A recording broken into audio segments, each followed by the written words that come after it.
Yo, what's up, guys? Welcome to episode 7 of The Haunting of Hill House. As always, just a little recap and a few predictions, and then we're going to get straight onto the reaction.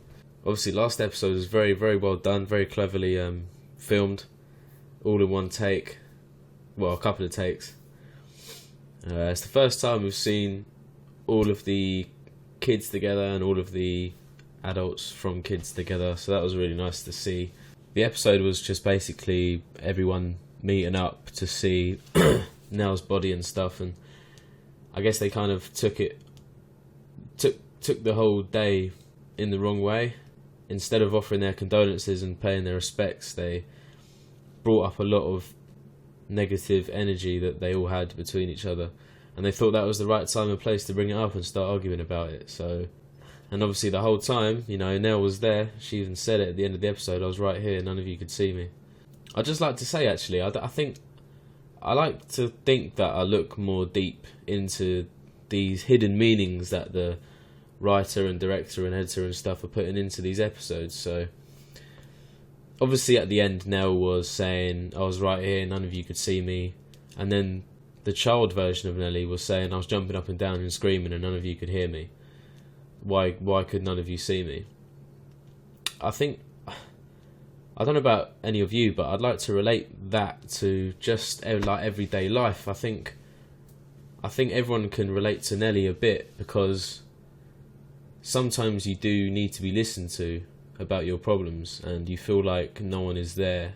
You feel like no one is there and no one's paying attention to what you've got to say. They're all just interested in themselves. They're not taking time out of their day to console you. And I've got another thought that obviously when someone kills themselves or commits suicide, it's because most of the time it's because they've got no one to talk to. And then once that person is dead or they've committed suicide, all of their family and friends are like, they act like they didn't know about them being like that, or they say, oh, I wish they just opened up to us. But there would be a few times where that person has opened up to them and they've just completely ignored it, like just disregard to what they've got to say until it's too late. And that's what happened with Nelly, you know.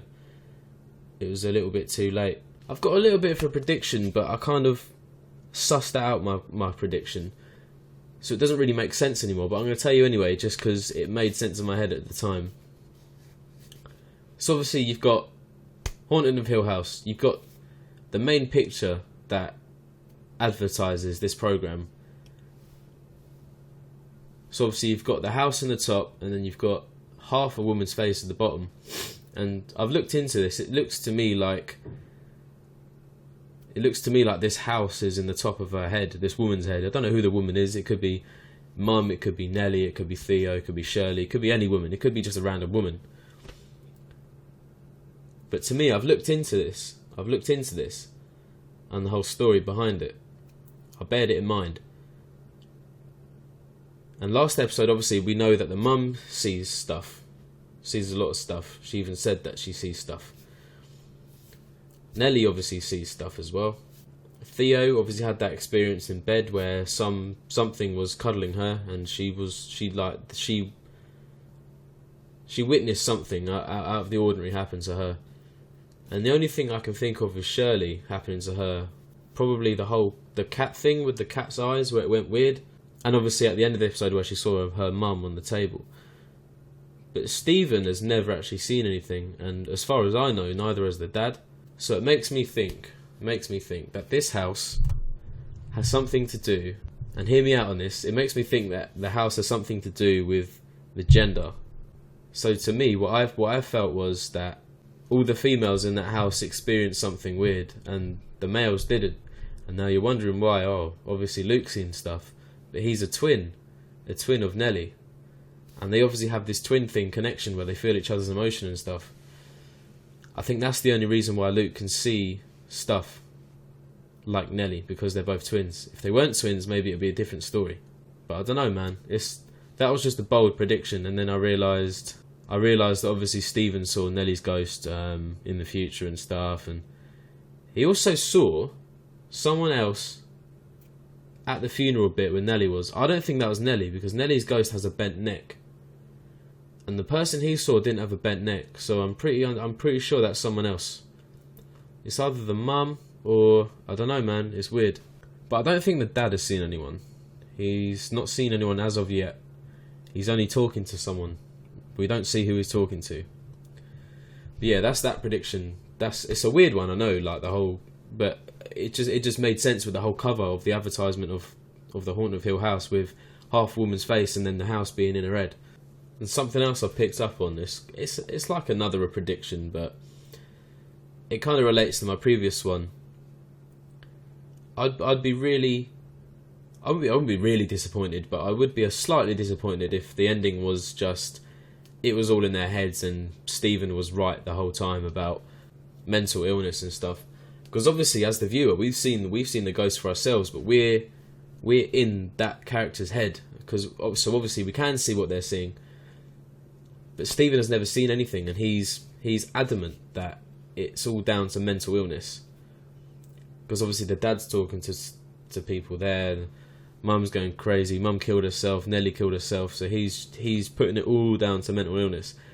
And because we're the viewer and we've seen the stuff that they've all seen, we obviously don't believe Stephen. We're just like, come on Stephen, you've got to believe him.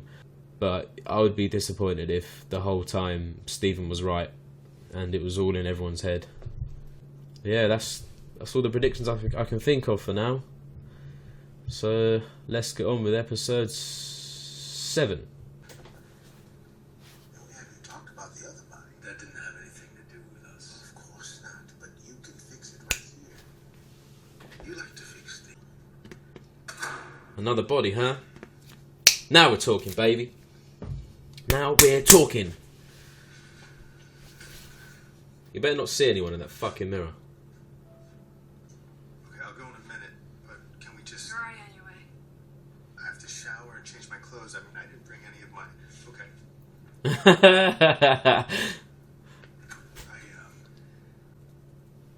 If you want to lecture someone, lecture Theo. Theo doesn't need lecturing. Trust me. If it is, it's... Oh shit, I think that's a ghost under the stairs.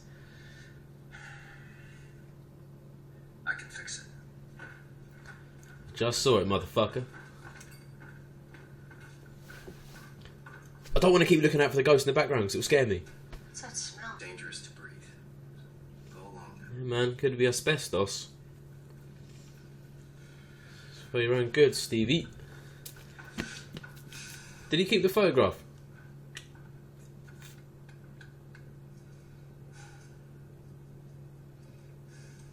Thirsty enough to do just about anything.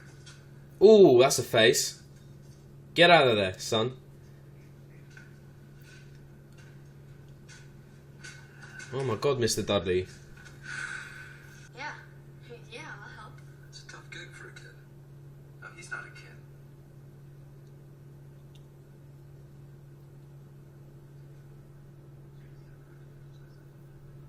The dad bonded more with Stephen than he did with Luke. Interesting. And you, oh you, who the wildest yearn for the old-time step and the glad return. Think of her faring on, Oh, fucking hell. as dear in the love. Don't do it. Fuck! Don't do it, man. She looked at me and she said, "You go in there and you bring my brother back." I was born 9 seconds before now. But she was always my big sister.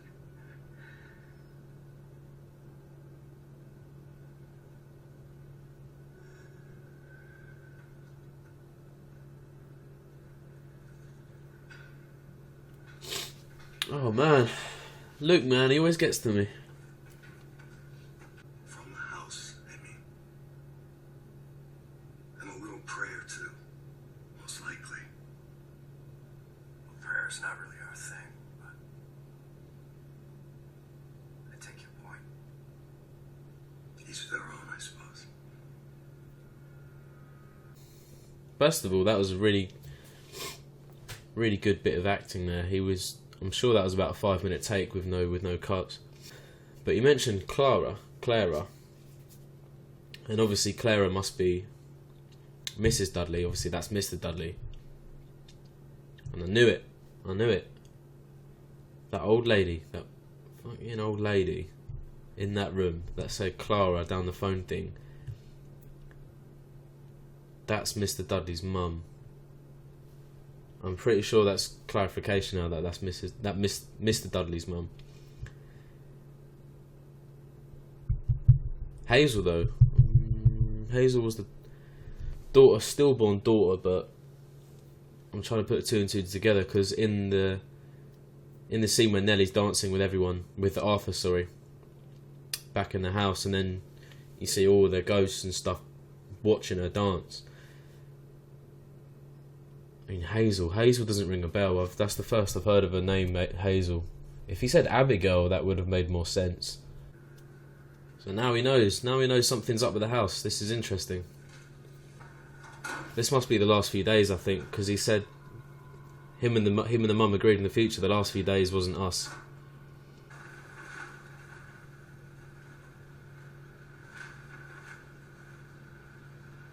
Oh no, is it the old woman? Fuck off, is it the old woman, man? I'm tired of this. I'm getting tired of it. Whoa! One episode I can take. Fucking hell. Oh, that explains the hand thing in the future. Alright, you fucker.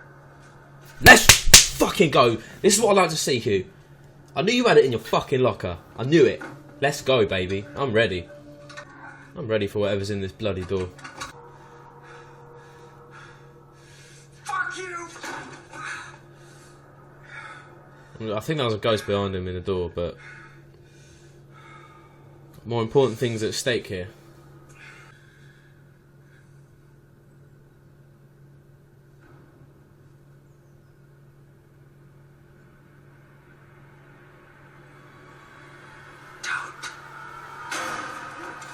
Holy shit.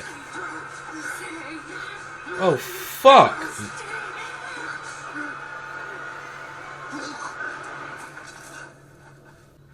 I knew it was the mum.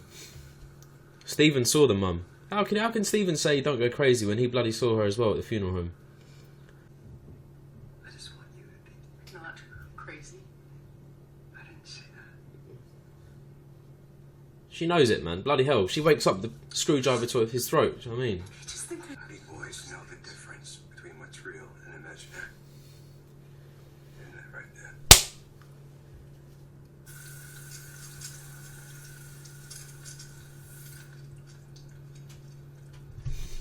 there? Hell no. Hell no. Hell no. It'd be funny if it was like a mirrored version of the upstairs or something where the red door is. What? What was it, Hugh? Oh my god, there's a face right there! Oh, fuck off. I'm sure it's around the Please tell me Luke didn't do it. What's that? What's what? What's what? What is it? Soot? Dirt?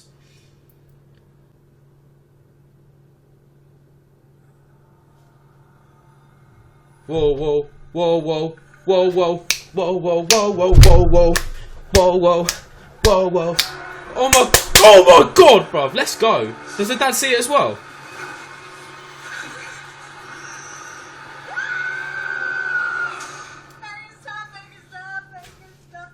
That's right. She says that you ran up the stairs to the bedroom.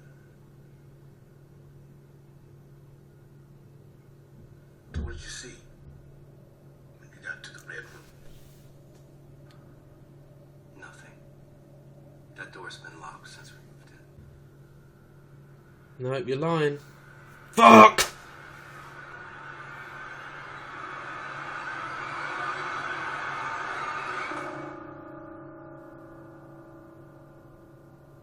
Don't even play me like that, man. Fuck! Once again, another absolutely fantastic episode. That was episode 7 as well. I can't believe it. There's 3 more after this. Right off the bat, I mean, my prediction, I did predict that the director made us think that because the dad had loads of blood on him at the motel that he would have killed the wife. But then I said, oh, I don't think that's true. I think someone else did, but then what's the blood all about? We still don't know what the blood is about. It might be from his hand. Maybe he got in a fight with her, and maybe it was her blood. But he said to the police he didn't touch her. But then again, he said he saw nothing when obviously he saw the red doors open. I can't believe it ended like that though. Bloody hell. Right at the end as well with Theo and Hugh, when they spotted the dirt on the floor, they obviously both saw the dirt on the floor, and I couldn't make sense of it, but now it makes sense. It basically meant that, I think it was the mum or Nelly crawled out of their grave. That's why the dirt was on the floor, and then rummaged around. But if they both saw it, then did it really happen? I don't know if it actually happened or not, because they both saw it. And then Shirley came in and saw the mess, but it might not have been whoever it was, the mum or Nelly. It might not have been them who created that mess. It might have been Luke. I'm disappointed in Luke. Very disappointed in Luke. There's no confirmation that he actually did take it, but it's looking a lot like he did, because he was looking upset when he spoke to the dad before he left. Oh man, I can't believe it. So many twists now in the tale. I just don't know where to go with these predictions. Oh, yeah, okay, cool. So, from my story is, the dad woke up one night, saw the mum with a screwdriver to his neck. She was obviously having this nightmare daydreams kind of thing. So he said, oh, why don't you get some time away from the house? So she said, oh, I'll see if Aunt Janet has room or something for just a couple of days. Now, obviously, this bit was a few days before they all moved out of that house because something happened. So Hugh told the officer that Shirley ran upstairs to get the dad because she was surprised to see Mum in the kitchen. That's when she should have been away with Aunt Janet. But she's back. She's back. I don't know why she's back, but I have heard that, people have commented that episode 9 is about the mum, which I don't really mind knowing about, but it would have meant a lot more if I just found out myself that episode 9 is about the mum, because it makes me think, oh, what's episode 8 about? It might just be one of them episodes that takes time up and stuff, doesn't actually get to the root of the story. Yeah, good episode in general. The dad actually admitted that he has a coping mechanism where he sees and talks to the mum every day since the day she died, just to get over her death and I guess the loneliness. And then Luke came out with a killer line saying, you know what's the difference between what's real and what's imaginary. So he kind of threw it back in his dad's face a little bit with that quote, but I guess the dad did treat him like shit when he was younger.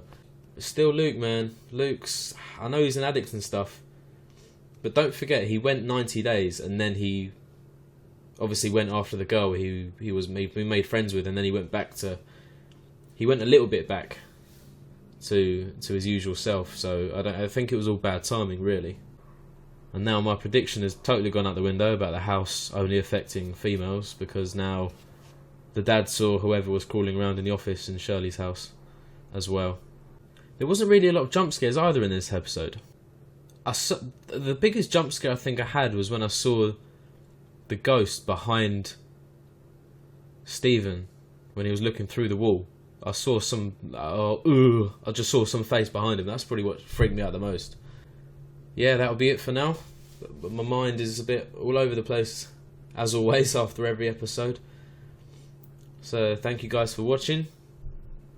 Don't forget, if you enjoyed the video, please give it a like. If you're enjoying my reactions to this series, please subscribe.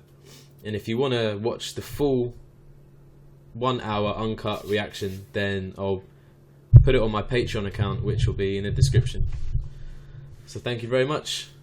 Thank you for watching, and I'll see you for episode 8.